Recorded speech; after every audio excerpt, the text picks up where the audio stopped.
Le modèle coopératif, ça vous fait peur, ça vous inspire, ça vous... Ni l'un ni l'autre. J'avais regardé, moi, le modèle de coopérative parce que on avait vraiment, enfin, notre objectif, c'était de redistribuer la valeur équitablement. Et tu vois, moi, à ce titre, pendant très longtemps, on nous a bassiné avec, je sais plus comment on appelle ça, là, l'économie sociale solidaire, là. Le SS. Ouais, le SS. Et en fait, le SS, enfin, en tout cas, moi, la perception que j'en ai eue, j'avais un peu l'impression que, tu vois, on nous donne un petit bac à sable en disant, hey, les boîtes un peu gentilles, allez jouer dans le bac à sable. J'ai déjà entendu dire ça, je crois. Et puis, on va laisser les vieux papas quand même faire du cash.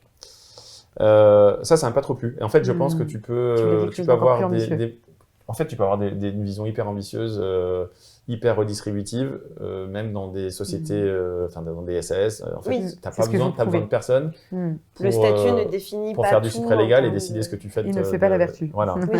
Donc c'est pour ça que, tu vois, moi par exemple, dans les scopes, alors après, j'ai peu creusé, donc c'est pour ça que je mets beaucoup de pincettes. Mais j'avais le sentiment que la gouvernance pouvait être un peu complexe. Moi, je voulais pas de complexité dans la gouvernance, en tout cas dans la capacité à prendre des décisions très vite. Il fallait que ça aille vite. Ouais, voilà. Hyper intéressant. Donc voilà, c'est ça ma réponse, quoi. Oui, mais non, mais c'est hyper... Mais je pense que t'as du bon partout.